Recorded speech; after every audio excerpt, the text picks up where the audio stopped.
Olá, internautas, estamos de volta, TV Geração Z, programa Momento Econômico da NEFAC, hoje conversando com Silvio Paixão, falando sobre finanças pessoais. Silvio, na primeira parte do programa a gente elencou uma série de problemas, que é a realidade. Eu acho que a gente tem que sentir e viver a realidade para poder corrigir, né? Sim. Tem alguma coisa positiva que a gente pode fazer para melhorar todo esse astral aí, o astral? Uhum.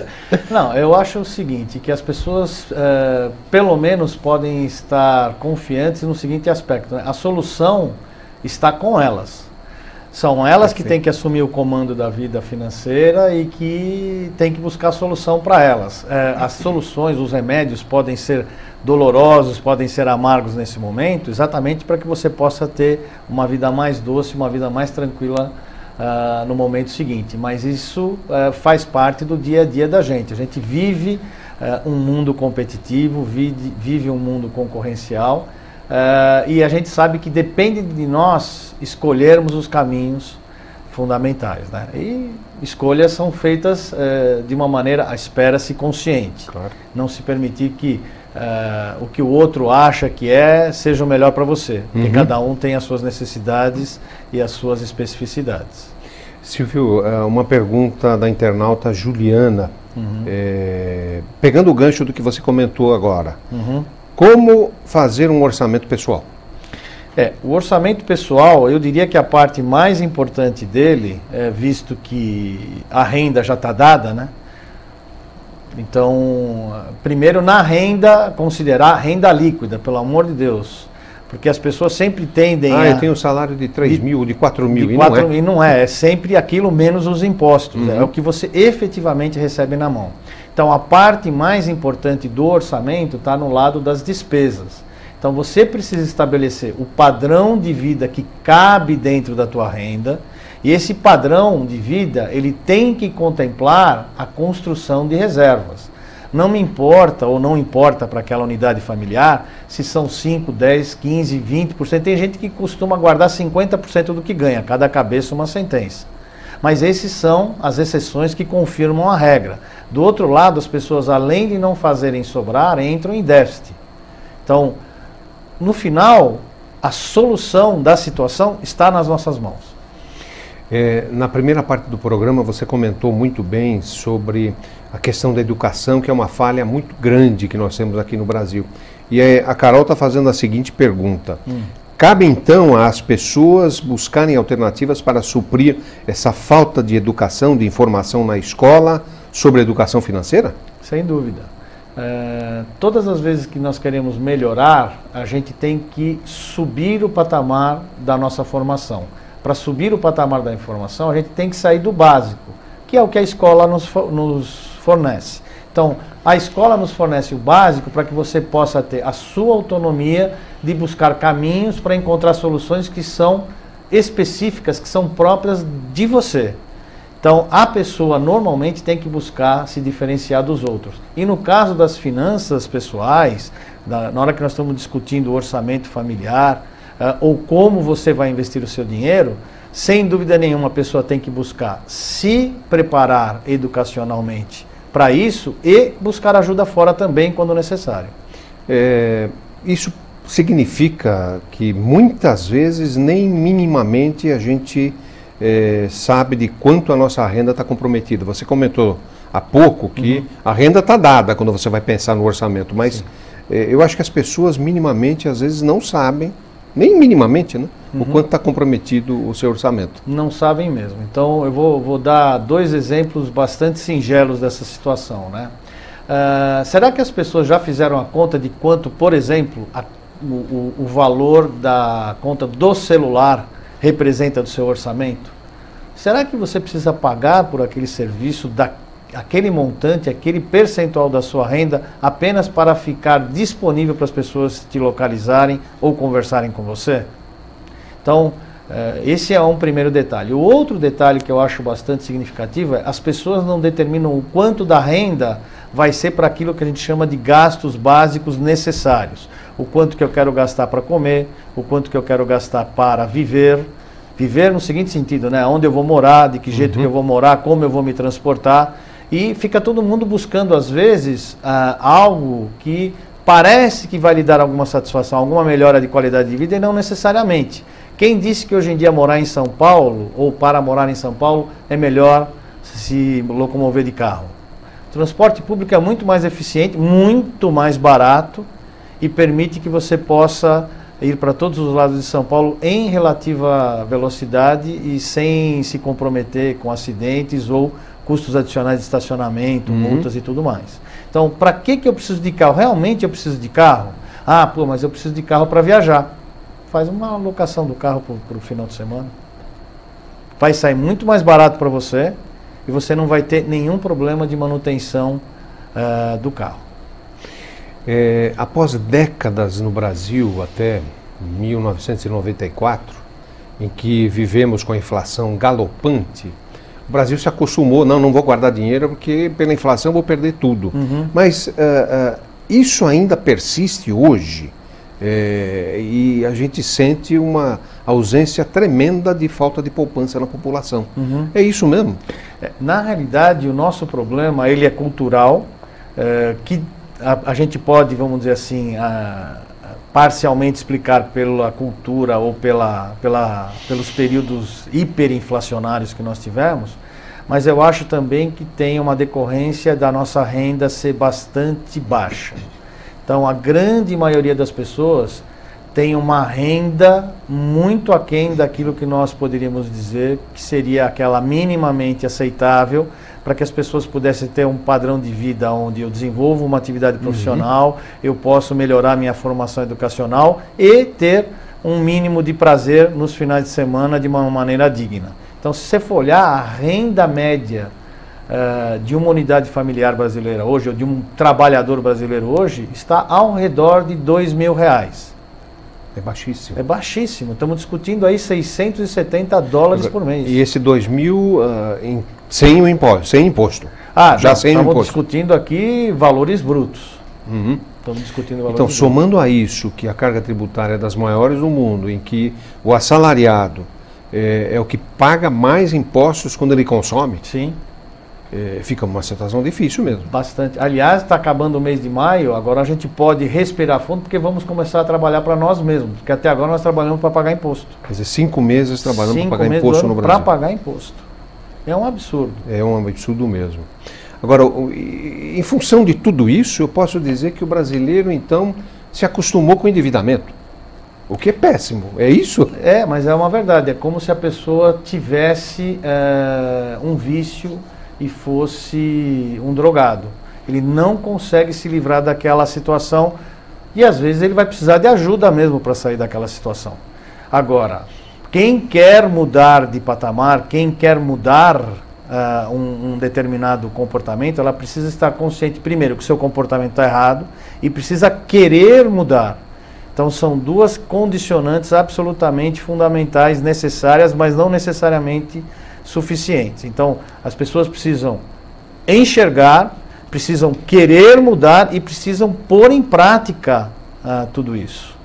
Então, se for desta forma, aí ela vai precisar exercitar a paciência, porque anos de comportamento inadequado, mais o grau de endividamento que uma unidade familiar pode ter, vai fazer com que você leve mais ou menos tempo para poder sair de uma situação negativa para uma situação positiva, superavitária. Hoje em dia, aproximadamente 60% das famílias brasileiras estão endividadas. E o que a gente percebe, você mencionou aí da necessidade de fazer um orçamento, né? O que a gente percebe na maioria das pessoas é que falta um pouco de sistematização. Tem extrato bancário, tem um monte de comprovante de despesa, mas larga tudo, não acompanha e se perde. Precisa começar um pouco a se sistematizar, cada um, né? Cada um.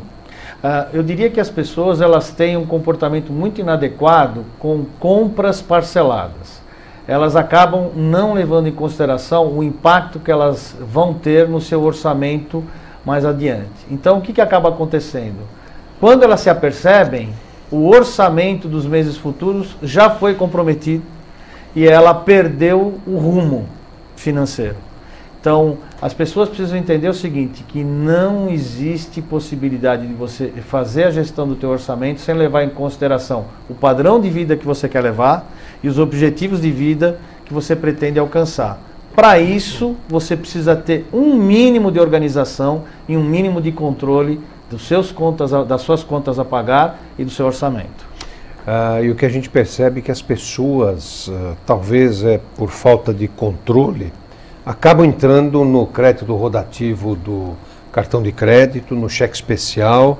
Quer dizer, isso realmente é se condenar a ficar devedor o resto da vida. Eu inclusive comento muito com algumas pessoas que eu denomino essa situação como a escravidão moderna.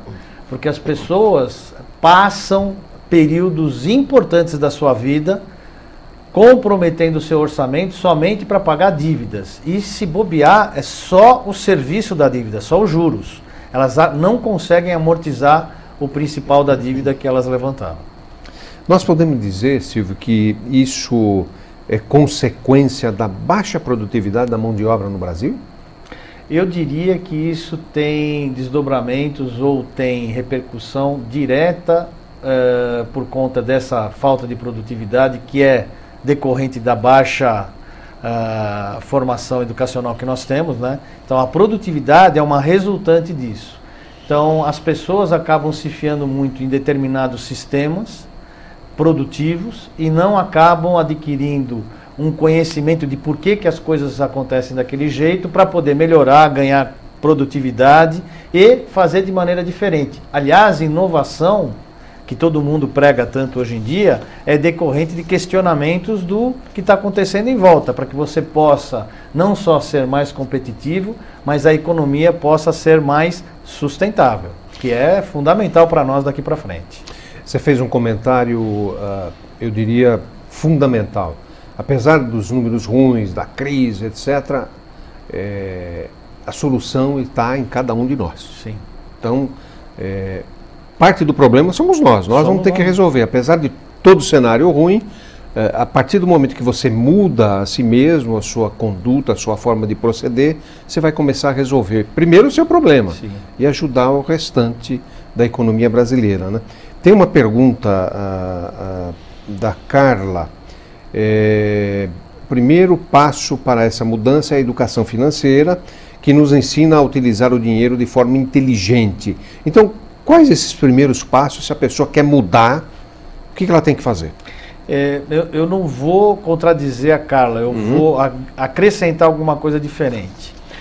Eu conheci pessoas ao longo da minha vida que eram analfabetas e sabiam fazer a gestão do seu orçamento de uma maneira absolutamente inteligente. Então, inteligência não significa ter conhecimento. Inteligência significa aplicar com bom senso o que a gente entende nos vai fazer bem. Então, não adianta a gente querer dar um passo maior do que a perna.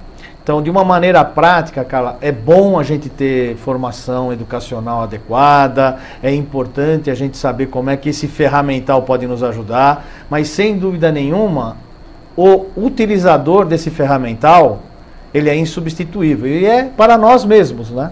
Então, mesmo as pessoas mais ignorantes, elas têm condições absolutas de gerir o seu orçamento e trabalhar de uma forma bastante prática a vida orçamentária delas. Me parece, inclusive, que antigamente as pessoas mais, vamos dizer assim, desprovidas de educação sabiam gerir melhor as suas finanças do que aquelas pessoas que tinham uma formação técnica superior. Tanto que a gente vê muitos empresários de sucesso que têm formação educacional básica, enquanto que outras pessoas que tiveram uma educação muito boa ao longo da vida não conseguem gerir as suas próprias finanças porque se submetem a determinados padrões sociais. Não, e sem dúvida nenhuma não quer dizer que as pessoas não têm que estudar, não, isso é outra coisa. Não, pelo amor de Deus, não estou pregando isso, pelo contrário, né? Claro. Para que a gente possa mudar de patamar na sociedade brasileira, a educação é fundamental. A educação nos ajuda a exercitar o bom senso, a aplicar o conhecimento em nosso favor e a buscar soluções cada vez mais criativas. Agora, pelo amor de Deus, isso daí é possível para qualquer pessoa, seja qual for a formação que ela tiver, mesmo que ela não tenha formação. Então, sem dúvida que cabe às pessoas buscarem alternativa para a deficiência que nós temos na educação financeira no Brasil. E a solução começa em casa. A solução começa em casa, isso é extremamente importante. Uma pergunta do Peter. Existem fórmulas mágicas para se ter educação financeira? Você praticamente já explicou. Não tem, né? Não existe fórmula mágica, existe trabalho, existe foco, existe dedicação e existe bom senso. E tudo isso, dependendo da situação que a pessoa estiver, vai exigir paciência, porque a solução nunca é imediata. Porque dependendo de quão, vamos dizer assim, complicada tiver a situação financeira da pessoa, tanto maior vai ser o tratamento que ela vai ter que buscar para poder resolver a situação. É como uma doença. Se você tiver uma doença leve, você consegue sair dela rapidamente. Se você tiver algum tipo de doença mais grave, a solução vai levar mais tempo, mas você conseguirá encontrar a solução e sarar. E em termos de futuro, falando um pouco de cenário, como é que você está vendo a evolução aí dos fatos econômicos? Eu estou vendo uma turbulência bastante grande nos períodos futuros. Em 2008, quando aconteceu aquela crise financeira mundial, me foi questionado sobre quando que a Europa sairia dessa situação. E eu comentei naquela ocasião, e as pessoas foram até bastante céticas em cima do meu comentário, que eu falei, a Europa não sairá dessa situação antes de 5 anos. E nós já passamos 7 e ela mal e porcamente está começando a sair do lugar, começando a melhorar algum tipo de superávit, algum tipo de crescimento. Eu diria que o Brasil ele vai passar por um processo que vai requerer pelo menos uns 2, 3 anos para voltar a se reequilibrar. E para que os investidores tenham mais confiança, e nós mesmos mais confiança para investir, para gerar emprego, que é o que a gente precisa. Eu sou uma pessoa extremamente positiva, né? Eu acho que a gente jamais deve perder a esperança em relação ao que o futuro pode nos oferecer. Mas sem dúvida nenhuma, se você não estiver preparado para aproveitar as oportunidades que vão surgir, desculpe, o maior culpado disso será você mesmo. Nós mesmos, Nós temos que ter responsabilidade e consciência de que é fundamental a nossa participação no nosso sucesso. Silvio, chegamos ao fim. E você tem algum comentário mais que você gostaria de fazer para o internauta? Eu gostaria de dizer para eles o seguinte, visto que nós temos recursos limitados e o principal recurso limitante que nós temos hoje chama-se tempo, as pessoas precisam saber administrar o seu tempo e os seus outros recursos de maneira consciente, prudente e inteligente. Então, é a minha recomendação para todos que estiverem nos ouvindo. Usar bem o tempo. Usar Excelente, bem o Silvio. tempo. Agradecemos ao Silvio Paixão por esses momentos de esclarecimento importantes e estamos nos despedindo. Confira as datas e como se inscrever no Roadshow da ANEFAC e KPMG sobre ECF, o SPED contábil, no site da ANEFAC, e inscreva-se no www.anefac.com.br ou pelo e-mail eventos@anefac.com.br. Queridos internautas, muito obrigado e até a próxima semana. Um abraço.